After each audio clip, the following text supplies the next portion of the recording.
Cortland County Historical Society. My name is Tabitha Scoville. I'm the assistant director here. And I do have a few things to announce before we introduce our speaker, one of which is please silence your cell phones if you haven't done so already. They are disturbing when they go off.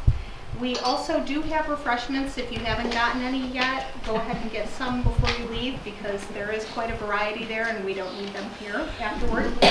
Also, if you haven't signed the book on your way in, please sign on your way out. We do keep track of where people come from and such. This is our last Lunch and Learn this year. We've had 18 so far this year, and we're very thankful that Cortland Rural Cemetery said yes because we think we have a lot to learn from them. We also have two other announcements. There are a couple of raffle items. We will draw for the one in the hallway at the end, the teddy bear. So if you want tickets, go right out there and get tickets before everything is over. The other one we're going to draw on Saturday at our attic treasure sale.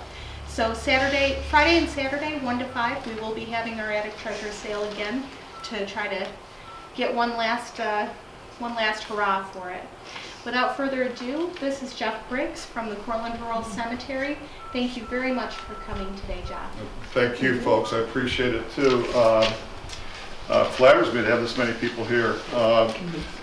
We love the fact that we're invited also to promote our cemetery. I feel it's one of the most beautiful and historical pieces of property in Cortland. And we have our struggles in that, but we have a lot of good and pro things going. And our presentation used to be a little bit more doom and gloom, but we're doing okay. But we'll add a little bit more history than the normal presentation, so I don't bore you all that have seen my presentation before.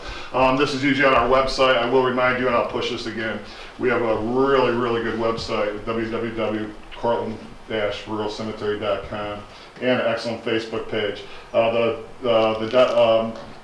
website has incredible maps on it and listings and who's there and stuff, and some links. You're all set. Thank you. So basically my agenda for today is I'm going to give you a quick overview of our cemetery, our strategic direction, some here lies, and we'll discuss some people. And we might get some gravestone symbolism and some Q&A and that. Feel free, if you have a question, raise your hand. I'll try to answer anything you want to. So that's what I'm here for. Thank you. You can go next. Thanks. Again, established in 1853, and if you get a chance when we're done here or so, there's a survey map signed September 1st, 1854, the first, I'd assume, map of Cortland Cemetery. That's very interesting, thanks to the Hubbard family's efforts and with some Randall money and also, so there's some famous, there's some pretty neat, influential people from, our history. What a lot of people don't realize when they drive by the few hundred yards out front on Tompkins Street, we have 44 acres behind us. And as you can see, with a lot of things to mow around and to maintain. But we have an excellent crew. We have an excellent crew that does an excellent job with it, and I'm very proud of them. We do have a Jewish section, temple section, that goes along here, along the college, over here. But we are, and a vet, we have couple vet sections actually, our newer vet section, and then the Grover section from the Civil War up there. We're not denominational though. Now, what people don't realize, we're a non-profit, 501c13, and I'll tell you what that means because it adds a little bit more pressure. Governed by the Board of Trustees, which, shout out to Kathy Sincata, for all you know, she'll be the new first woman president. It makes me sorry, I'm not happy for it. First woman president ever in Cortland Cemetery. They didn't like having a woman on the board back in the day, so she's done very well. But she's going to only help. And regulated by New York State, DOS, DOC. I won't touch that one. But being a 501c3 makes us different from normal nonprofits. Most nonprofits I call nonprofits that just live off of donations. We actually do take in some revenues, which I'll explain. But that also limits us on how we can spend our money in our accounts, and I'll go into that. Thank you. The first design, and you can see, I love the circles, and you can, and especially in the circles, and you can see where it started started up here and these old parts. They try to make an asymmetric park setting. I love the circles, but they're rough to maintain. They're very tricky to maintain, and that they're beautiful. That's why your traditional, you'll see, which I'm just going to add, this are all perpendicular in that. It's basically for maintenance concerns too. But the strolling hills and paths, which it is, old farmland. It's old farmland. It was cleared out, and just a wonderful place where the courthouses, all the churches down there were getting filled up and stuff, and it was getting hustling and bustling, and we were getting a lot of immigrants in that over. And then it just gave a place to come out. I mean, the cemetery really wasn't considered ghoulish or anything at that point. People used to come up for picnics and just to enjoy everything too. Again, as I just said, in that case, it was modeled on your European and Boston, like Mount Auburn. Boston has a lot of very similarities too. But that's all the European with the immigrants brought over from the old European look, and that's where it adds to the beauty, but it's very tricky, and there's nothing flat either, which is very tricky. Thank you. Gibson Chapel, if you haven't seen it, we're always welcome to let you in. You enjoyed it, and it's gorgeous. We have some beautiful buildings on our property. But George Conable, who also, as you can see, did the Cortland Democrat building, the high school, Central High School, and the county, what's now the county office building too. Yes, and then he's buried with us. George ended up becoming a major architect, and I believe he designed the Metropolitan Library in Manhattan. And I believe he might have even gone over to Paris, France to help on a project that. But he came back to be buried with us. Now, is Carl Clark with us, Mary, do you know? I think he's buried with us, I'm not sure.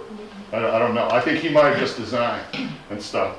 Now, Carl Clark, he designed the Cortland Free Library and that, but he did my office and the superintendent's house, which is my house now. Gorgeous, just the woodwork, how they did stuff back then. He was pretty much, but I believe he also, where the old bell tower was, he designed where the old building was, but it got replaced by the bell tower and that too. All that's left is like a rock, just what people tell me in that. So we are in the Tompkins Street Historic District, but in National Register, but we don't get really affected by that. But we've taken care of our property, as you can see, especially like with our slate roofs and that. We try to keep to tradition of keeping these places, to go on. We also have a little place on Sand Street, also that we have an employee that lives over there now. So that needs a little bit of work. That needs some work too. That was old. The original house, talking about Sand Street. There's a beautiful house. So that'd be probably 11 Sand Street, Shuley's house. 11 Sand Street was the original Super's house. And then they moved it around the corner to Sand Street. And the old access road going up where the access road at Cortland State is now, they moved some houses down there from down there to that also. Just, I'm a history guy. So thank you. Now this is going to shock you probably a little bit. Operations, myself, I have 2 full-time staff members, 44 acres. And I have 3 seasonal workers during the summer. So you can imagine, we dig our own graves and that, so we definitely have our hands full. My revenues, unfortunately, are made on burials, lot, and niche sales. Niche is what we have what we have over in the chapel for cremation urns and that. They're a containment cabinet for that. They're actually very beautiful too. I make money on putting in foundations for people and veterans markers. But I don't know, I didn't see that one. Mowing road maintenance, of course, that's for sure. We have to address some road maintenance. That's the one thing we do apologize, but the cost is so astronomical now to redo our roads would be, because I don't even know how many miles of winding road would be even in there too. We got a quota once and you're talking like $1 million. So I get those modest revenues from the operations. We've also been very generous from grants. The McDonald Foundation's been awesome to us, the Wilkins Foundation, Cortland Community Foundation. The Cortland Rural Cemetery Foundation, now dissolved, they started enjoying the direction we were going to.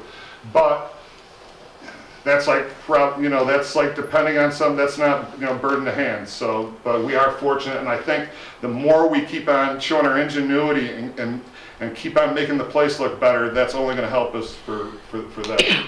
And we also, up in the upper corner of the northwest corner, up by the college, we let them put the parking lot for the dining hall in there, and so we get a lease check twice a year from that.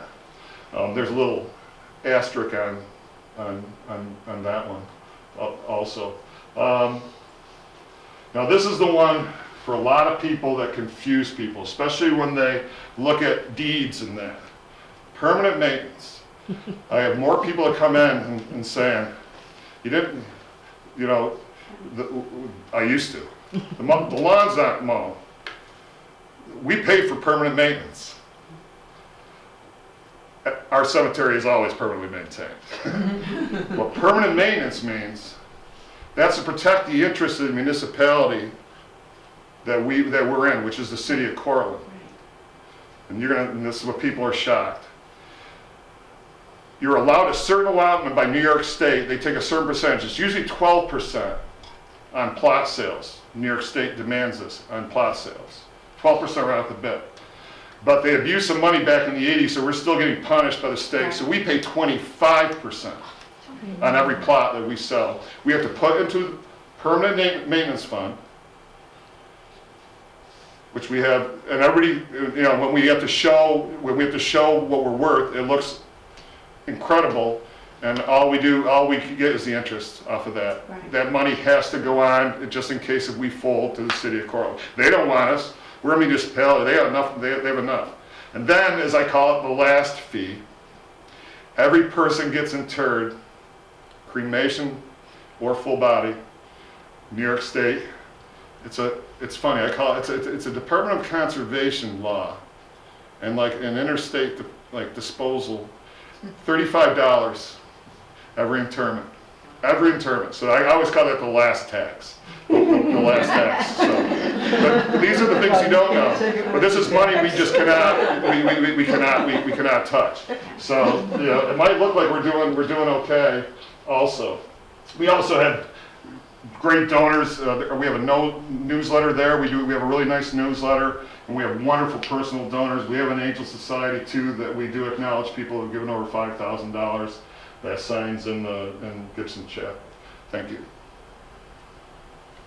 I love this. This states it for me. I wish my mother would jump on board with this, and she would scold me probably right now for saying this. But I do not think a cemetery is doom and gloom and gloomy in that. A lot of people do. I don't know why they have that too. So shift from a single-use facility for the deceased, death, make it a multi-use facility for the living. So that's why we started trails, our nature too. We go where we have a lot of friends come over from the waterworks to visit us, especially this time of year when the acorns are out. Genealogy, that's why they have me here. Plus, like I said, our websites and that too. History, we're promoting our history also. Gardens, we're starting the Arboretum too. We're trying to, we have to get up to a number of trees. We're adding, but on our cemetery list, which I'll discuss here, we have a lot of marked trees that are very interesting and rare oaks and that also. Art, we had the Art Council, and then we have had some art shows. Also, music, we've had some string concerts in that. People have had some fun having music in there, and then just general programming in that. So, and I'll tell you, that philosophy, it was that when I came in here. I said, this is the office, everything. It was just the attitude there was a gloomy place. So I'm glad this is coming about. Took a little bit of elbow grease though too. But like for the signs, I love this. And John Herschel, who also he's been the president of the board, and he's giving it up to Kathy tonight. Him and I usually do the presentations. He's been great. Having his mind there and his ingenuity has been awesome. And that's why I jumped on board with him. I was sexton at Virgil. And at first I was a little nervous because we try to keep, we don't really try to glamorize and be tacky with our cemetery. We try to be totally respectful in that. But he had a great idea. And he had learned because he was on the board of Lime Hollow, and they had signs, I guess, on the walking trail and stuff. So as John thought of cemetrails, we have a really cool, we get a lot of visitors, and I have a map outside of my office, and there's pamphlets. 16 stops have historical facts of the people right there in front of you, and little odd facts in that. We had a geology class, Tim Connor's class from Cortland State came in and helped us with the geology part of that, because it's part of monuments. Because he had a geology class, we allowed to go in there. We're trying to get along better with the college and that, which really helped with that too. But this is the day that Eric Bitterbaum came down because of the college kids, and John and I were doing the presentation and selling our place. But I really was surprised how fascinating, especially during leaf peeping season and stuff, how many people I see go walking around. Plus, if you have bad knees or anything like that, they're at eye level and that, so I suggest grab a map and go check it out.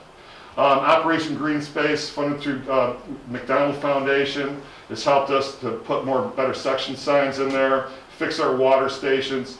We have better equipment now. We have way better equipment now. That looks cool. We have a backhoe now. Compared to... That's what I mean. Oh, you have your own backhoe? Oh, we have a little bit different equipment now, so that's, Okay. so that's good. That's why I love having Kathy there too. It's like pulling teeth, thank you. The Center for the Cultural Arts was in my house at Gibson, but they were able to get over into the Performing Arts Center, so that worked out good for them, and it helped me out too. We had a really cool play in the fall under a tent out in front of the chapel with Bill Whiting's Tioughnioga River Anthology. That was a really cool performance underneath the light, under the tent and stuff like that. That was really cool. And then we had again a string concert. We had some acapella. That one has always got me too. So these are little things we're trying to keep in good taste, but also showing off on what we have and just getting people to look around. Thank you. We got a couple planning donations, but we also have programs. Due to the weather, as you can understand, unfortunately right now, we're trying to build our Arboretum, but we're taking them out about as fast as we can. We had a rough year with our big trees, and we have some very big, dangerous trees too. But again, as I said, a lot of them are labeled, Steve Broyles came up and wrote all down, and we made plaques up. And there's some really cool, beautiful, different type of trees, pin oaks, different type of stuff. We have to do a lot of preventive maintenance. We have enough firewood, let's just say, for the year too. And with the insane cost of workman's comp and liability, it's an injury concern. It's so dangerous. I mean, you're talking tonnage above your head. So I have to worry about my guys who are driving mowers and weeding under these too. So, and that's why if anybody is around or anything in the cemetery and sees something that's an imminent threat, please let one of us know, because at 44 acres sometimes, usually we do a checkout and stuff, but that just helps us out too. Oh, that's okay. Yeah, we're going to be starting some other things too. John was talking about with the garden, we might be putting one over in Sand Street too. We're in some more birding box. We're going to be putting some bluebird boxes in. The duck pond, that's a little bit on hold right now in the conservatory, but we're thinking, and all in good time, So. Excellent. I love this statement. Point being, by bringing more life to the cemetery, we have a chance at extending the life of the cemetery. So you were saying, I think it's just cool. That's a John Herschel one. I'll give him credit on that one. Thanks.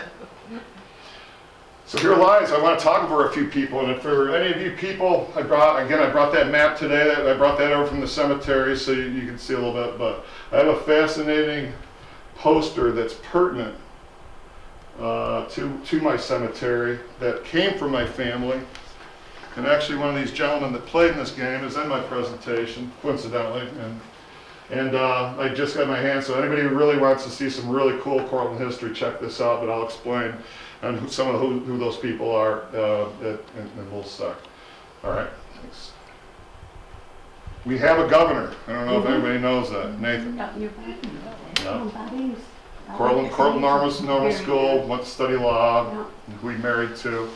He defeated Al Smith, but then Al came back and beat him. So 2 years, but he still was a governor. Still was a governor too. That's what they didn't say. He got him and died at the Hotel Pierre in New York City. He's got a really neat above ground casket mausoleum up in the top of C2.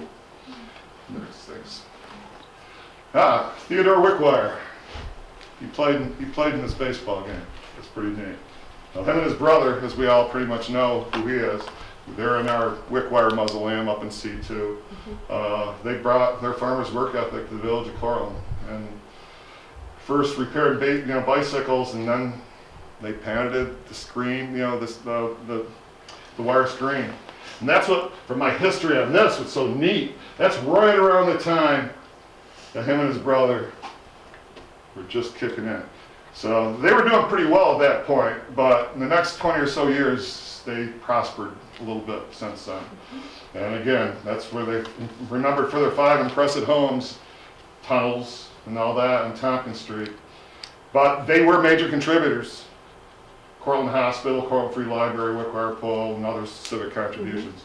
As we all know, that name's pretty solid, but they're there, and that mausoleum goes in the ground, probably about 1.5 stories down underground too. It's, I'm a spiritual person, and this stuff doesn't bother me. I've seen stuff, but that one place is the one that makes my hair raise up. That one just has a. That's interesting. I've been in with the family and gone over everybody too. They had a young little boy. I don't know, his name's Freddie or whatever. Raymond. What was it? Wasn't it Raymond? Was it Raymond? Yes. And his statue will cut you in half. Oh, really? Oh. And you can't get a straight answer on how he died. I don't know. Have you? I don't Some know. people say he might have ran over. No, it's like a family mystery. Oh, I So don't know. that family's deep.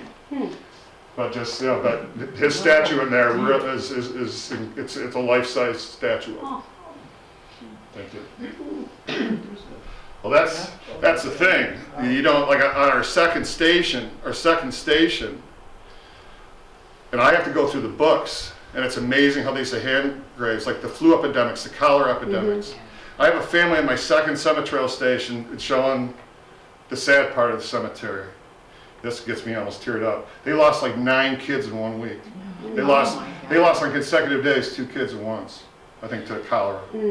So just to show, how it was in the old days, and you see all their little stones there. So this is a cool one too. Otto was one of the greatest inventors ever, believe it or not. He almost beat out the Wright brothers, but he had so many other patents in that. I had a gentleman just this summer, because this is one of my favorite stones. This is his airplane that he was trying to compete against. It's just Otto buried up in the cemetery, as I'll explain.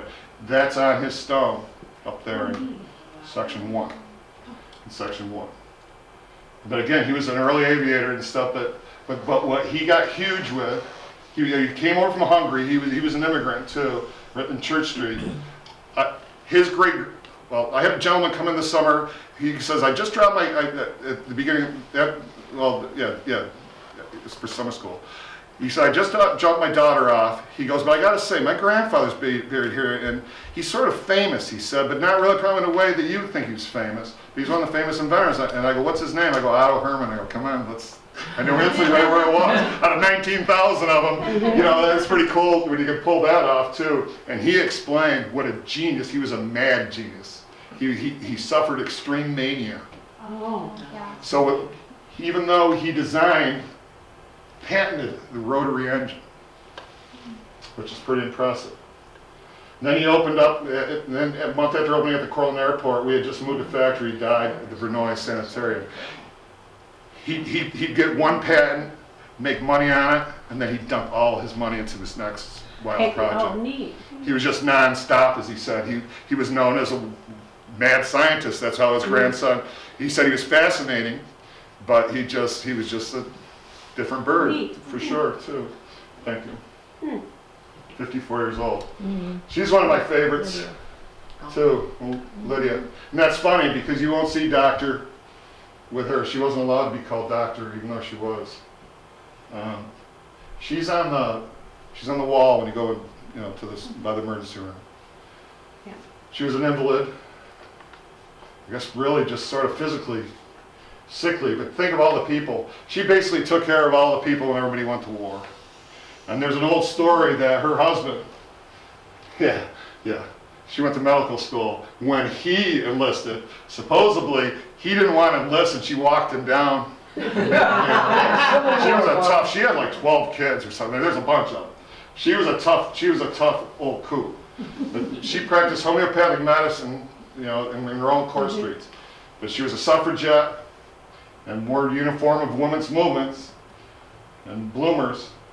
She got arrested for performing abortions, though no records are found to support that car. But at the time, I don't know, you just don't know what was going on. She had to take care of everybody pretty much at that point, from Marathon or Freetown all the way to Cortland, and that she took care of, and then had all those kids and all that. So she's quite an admirable woman.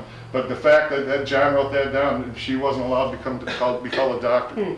That's why she was a homeopathic healer, whatever. Women weren't allowed to have that distinction at that point. But we call her that. Thank you. Oh, this poor guy, as we all know, we have our Grover vet section, Civil War section too. Captain Andrew Grover, commander of the New York 76. He fought in the battles of Rappahannock Station, Warren Springs, Gainesville, where he had half his leg blown off. Goes and rehabs in Washington, D.C. He resigned, but then they reappointed him major of the regiment after his regiment returned to his duty, which, unfortunately, was Gettysburg, where he was supposedly, they say, the first Union officer killed in battle. And supposedly, from what I've heard too, that he was in a mass grave down there, and they went up and they had to disinter him, and then they brought him up, on a train through the village, and they had to decorate, service for him. Really? Yep. Probably some Confederate soldier probably had to, that wasn't very friendly back. Yeah, that was, I couldn't, but since he was an officer, they had to go find him. So, but he's with us. He's our third Cemetrails sign. We have his uniform. All these people are on our cemetrail list. You do have, that's right, In you the do. museum. Yes, you do have. I forgot that. That's neat. See, that's why I enjoy this. Thank you. Now, when you go in our cemetery, and our first cemetery is right there, a lot of you might know Dr. Sanders, probably one of the wealthiest non-industrialists at the time. If you went to school back in the early 1900s for a while, you were reading, and it's in one of our old newsletters to us, and these stuff that you can pull up on the website too. We have a really good article. And you wrote that, didn't you? I gave you the book. You gave me the book and stuff like that. But Yeah, thank you. Yeah, she started the ball rolling on that. But the world famous Sanders Readers and Spellers. Sold books all over. This is 13 million copies. That's more than Cat in the Hat, The Exorcist. That's just amazing, isn't it, for the times too? So as you can see, he was doing pretty well at the time. You just don't replace these. As the Wickwire mausoleum also too, but he's one of our fascinating, and he's on the first stop of our cemetery. Thank you. Obviously, the Reynolds, he's probably one of the most influential men. He's on the base at M, right near the, just you can see Hubbard over in there. The Burgesses are in there also, just to the left. He, as we all know, Brigadier General, 1812. Legislature, congressman. He made things roll in Cortland too. Probably one of the most influential people to begin Cortland County, and he helped start the Cortland Rural Cemetery too. He had his hands in on a lot of things. Yeah, but it's amazing what they could accomplish too back then. But I guess if they weren't going like this. So, it's admirable that these men, thank gosh that we have people like this too. He's in a modest mausoleum too up there, it's in section M too, but we have another sign out there for him. Thank you. As we were just talking about, my man, I have a personal, he was my grandpa's childhood friend and longtime friend. I've had dinner with General Chase. I was allowed to call him Mr. Chase, but that's all I got to call him. I didn't call him Levi, I'm gonna tell you. For, as you attest, Mary Lou, not the biggest man, but he was a firm man. He was a tough, well, you lived through that, as I said, decorated veteran, World War II, Korean War, Vietnam War. He's the biggest, he's the greatest double ace, Yeah. pretty much ever. And County Airport bears his name. He's up in section 5 with us. But I have a funny story with him. I went to have dinner with him and his wife when they had a nice little place out in Sherburne, New York. Being a general, he had service. Like the people come out in service with the silver and all that stuff. He knew my grandpa and him liked KFC. And I couldn't laugh at this. At that table, if you were spoken to, you spoke back. And then they'd lift off the silver, and then there'd be KFC. And I knew what it was. I knew what it was, but I couldn't really gloat over the fact till after the fact.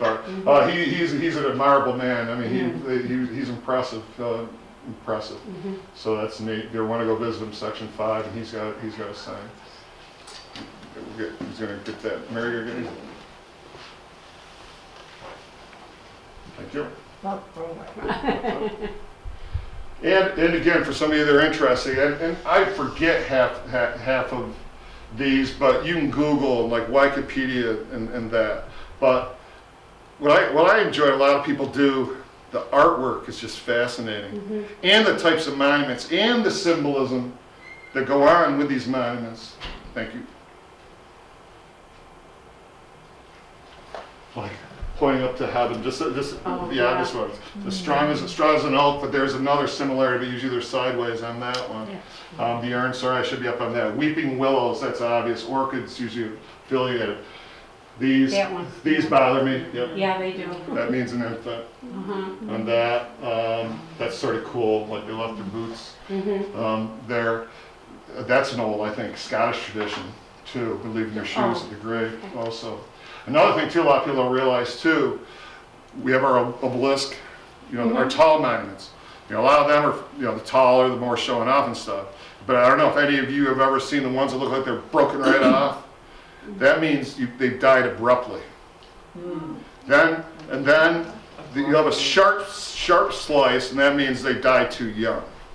So there's just different things. But the ones that got killed like in accidents and stuff, they're like snapped like that. And people don't realize that. Thank you.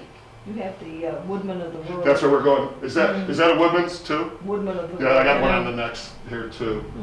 Well, there's the Woodman's, yes. All of those laws, and I'm still baffled. That's probably the tightest lipped society in the world. But you see a lot of them. The Freemasons are also, but the Woodsmen are. Oh, really? If you go in the cemetery and you see the logs laying there, There are quite a few, yeah. that's the Woodman Society. Oh, wow. And I didn't realize that one that was verticals like that too. I didn't realize that one big sandstone one is. All sizes. Most of them came limestone out of Indiana. Okay. But, you paid dues for a monument. You paid all your life, and once you died, they placed the stone Oh, wow. in some sort. Yeah, there's one right up by Grover's though. Have you ever seen that one? That's a giant. That's a sandstone one. That one right there. No, there's any sandstone. Well, See, I think that was strong as an oak. I think that's the symbolism of their monument when they made that. I don't think he was a Woodman Society, but there's just some neat stuff that people have had made. I've seen that with lumber people, guys who cut wood and stuff like that too. They do some stuff too. But just different things with the rings. You can Google a lot of these things, but if you ever go through, you can find it, right on your phone. So International Order of Odd Fellows too. That's Neat, yeah. I have a quick question. Yes. What's the Order of the Red Men all about? They're Anybody know? just a fraternal. just a organization. fraternal order. Does it have anything to do with Just a Native fraternal A Americans? lot of them are mysterious. A lot of them are they're so mysterious. Like I said, this is the tightest one. The people are, you can't, if you Google it or anything like that, try to research it, people are baffled on that one. Do they still exist? The Who Woodman- knows? Do they still exist? I'm sorry, Do they still exist, the Woodman? No. No. I don't. not to my Not that knowledge. we At know. least not- Yeah, that's what I'm saying. And who knows, you know what I mean? They're not talking. Right, Okay. thank you. All right, again, we're right about done there too, but if you have any questions, please do that. Again, we have an incredible website. Again, our records and maps, we have PDFs, we have satellite images of our cemetery on that also. Again, I have a big map in front of my office with the cemeterial maps in it. Really nice website. Jan contributes to that also, and information, Wikipedia with us too, but we try to promote ourselves with dignity in that. And so check that out too. A lot of people don't realize we have that, our resources also too. Thank you. And check out our new video too. I didn't realize we had this, so thanks for, I didn't get, I was probably gonna learn this at the board meeting tonight, so at least I guess we have a, remember the deceased. Oh, I know what he's talking about, yes, too. We're at our new campaign for our newsletter too, so. Just, anybody that ever wants to help in that, we're always, like I said, we're robbing Peter to pay Paul, but we aren't as doom and gloom as what we were. But however though, we do need the money. I mean, we're just getting killed with workman's comp. The state just jumped us 25%. I just don't understand. So, and just to maintain basically a municipality too. And my workers are incredible. They're overworked, underpaid, and underrated. But if you guys go visit, your jaws will drop to really see the elbow grease too. Quick thing with my poster over here, just to let you know, because I've had this in my family. This is from the Briggs family. I'm from Briggs from Homer, and that my grandpa Walt had this in his pool room. But the Cortland history. But I got going through the list, and I got thinking. Half of those are my residents too. So for those players that are on there that I have in the cemetery, J.R. Schermerhorn, James, Section W, he died in 1919. A.M. Schermerhorn, Abram, Section W, 64, he died in 1929. James Milne, James Milne, Professor Milne, Principal, Cortland New School. His library in Oneonta State is named after him. He was related, he married James Schermerhorn's daughter. Henry Freer, Section D1, 1923, he passed. B.B. Jones, Benton, Jonesville, 1896. So, they weren't running around at 90 years old in that poster too, so that's why when we were doing research. F.C. Straight, would it be Straight? Straight shows. That's what I was wondering though, S-T-R-A-A-T, but that's what I was wondering too. I don't know. Yeah, that's why I was wondering that I was thinking that too. Francis, Section W, 14, 1920. The Schermerhorn's plot that's my favorite, probably my goddesses, that's probably the girls, the ladies, I gotta call them the ladies, are beautiful in the cemetery. We have some really, really neat goddesses and that, it's really, really neat. B.F. Taylor, Benjamin Taylor, probably Taylor family, this old family. Section M, 10. Are they right over near you guys? That's pretty close. 1915. C.B. Hitchcock, Caleb, Section T, 8. 1918 he passed. He's right behind, Hitchcock's are right behind the Sandersville. When you first write, when you walk on our cemetery. T.H. Theodore Wickwire, Wickwire Mausoleum, 1926. A.W. Albert Edgecombe, Section J19, 1913, and my relation through a marriage on my mother's side, Joseph Eggleston, who was the reporter, Section H2, 1924. Neat. Thanks, folks. I appreciate you having me. If you have any questions too, but we really enjoy doing these things, and I appreciate you letting me give a spiel. Dan? Bob Morris just happens to be a personal friend of mine, and I think some of these people might know Bob and Shirley here in Cortland. Happy birthday. He was probably the gentleman who was instrumental in having them be able to obtain a piece of machinery that will dig, plow. He listened to me, which was great. Instead of repairing old machinery, he was able to bring a brand new piece of machinery in that's lasted. I almost didn't get this job because I got sarcastic. No. Because when I, cause I walk, I'm Plaza, yeah. I walked out in their garage after running Virgil, and I laughed. Oh, yeah. Virgil, quarter the size. I turned around to John Herschel and I said, I have 10 times better equipment than what you got. I go, this is all you got? I said to him, he goes, yeah, that's all we got. And I said, Uh-oh. Yeah. Then my only other shock is that the second day, but I always said, I went up to my grandmother's, just a cremation grave, to inter her about 10, 12 years ago. And we went up that hill, and the grass was up to my knees, Yeah. and the hole was in the wrong spot. Nobody around. And I said, I'm going to take care of this someday. I didn't even have the cemetery bug at that point. But then I came back to Virgil, and after working at prep school and stuff, and Stambros, maternal side, are there, the Revolutionary War soldiers. Frank, who's in Smith Corona, that's my fifth great grandfather. His son and his two wives are in the third row of Virgil. So that's how I got that. But I finally had the opportunity. I heard it was nuts. You don't want to go to it, but I figured, well, I'll give it a try. I'll give it a try. So I got the job.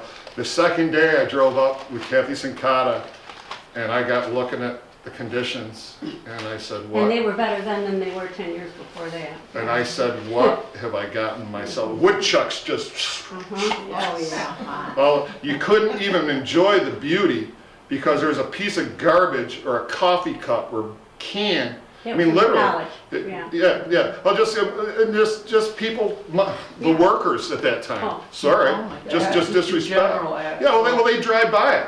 Right. You know, that's not the philosophy. Blind, Our philosophy is you treat this with dignity and respect. This is somebody And you there treat it was a like large it's your own. turnover, yeah. Right. If you see it, pick it up. That's what we say. And if you do that, the next time, and then and that's why now, as I yell at them when I do catch them for not picking stuff up. Sorry, I don't yell at my employees. But when I criticize them. The place looks so good now. When you do leave something like that, it sticks out like a sore thumb. Exactly. So just keep it up. Keep it up.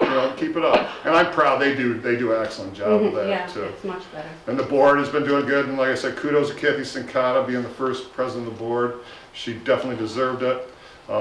She kept my sanity there and that too. So I appreciate her She's a doing good that. person. Also, but I think we're going to keep on going. But boy, come over and check it out, especially now when we still got a few leaves left and that. Because if you haven't really been there and drove around, it's a funny thing because I get the people, especially men, I'm sorry, that I'll have a service. And it could be way back up by the college. They're out of town and somebody will pull up and I go, I'm here for the so-and-so service. I'll drive you up. Oh, I can find it. Yeah.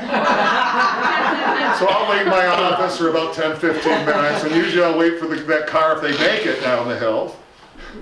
Creep down the hill and they walk up sheepishly, oh, I can't find it. It is immense.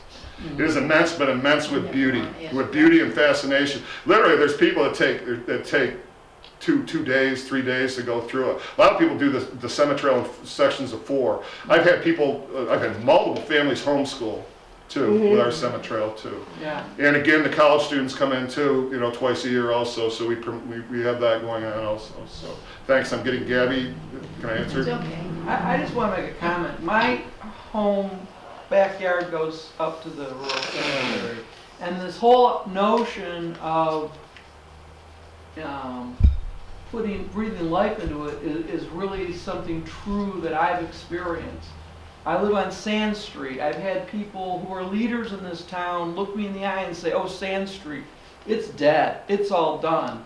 Which, as a community developer, talk about making the hair on the back of your neck stand up. But just your steadfast presence, in my opinion, and this is my woo-woo side, has uplifted the spirit completely around there. And the whole notion of taking stewardship over your place, you're leading in ways that people may not even be conscious of. Thanks. There's a lot of but it's emotional and important to me. Thank physical you. work in it, but the main thing, this is probably my philosophy too, with a cemetery being successful, you have to beautifully maintain it.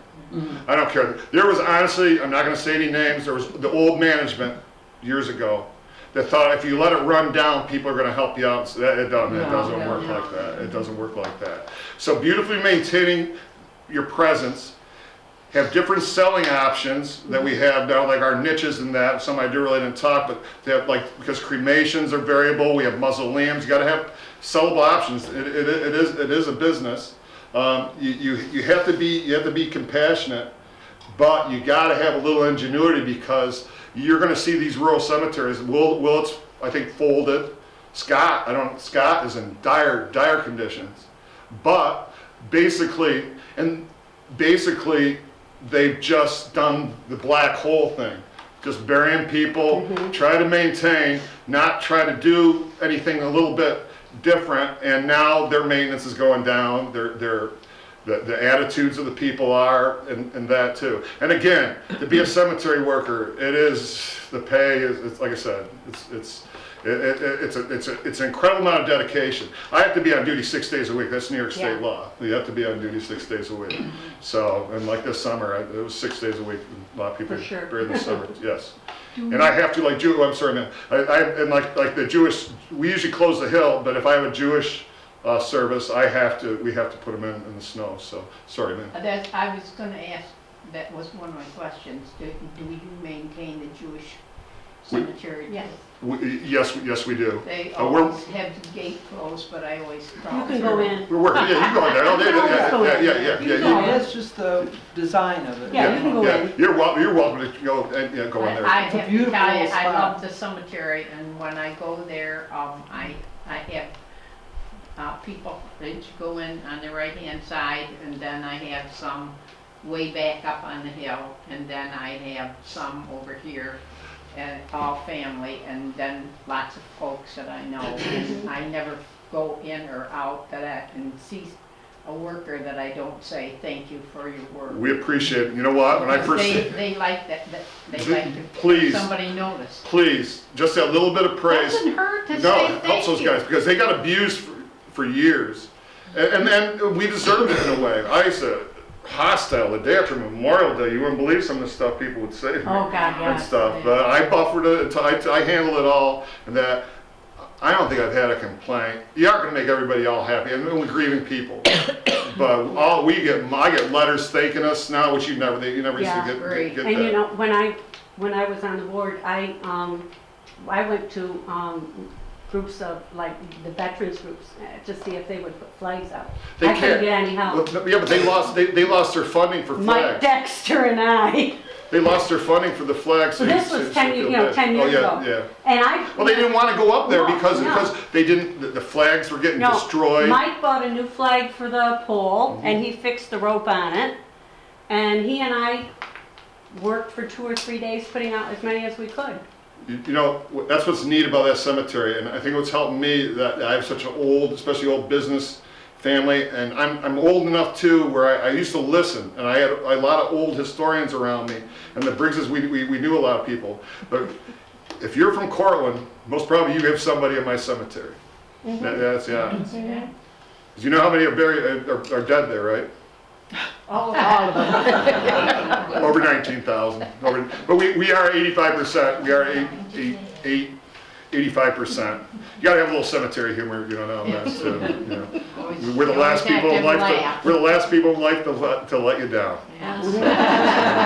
So hope I didn't let you down too much today, Great. so. Very nice. Thank you.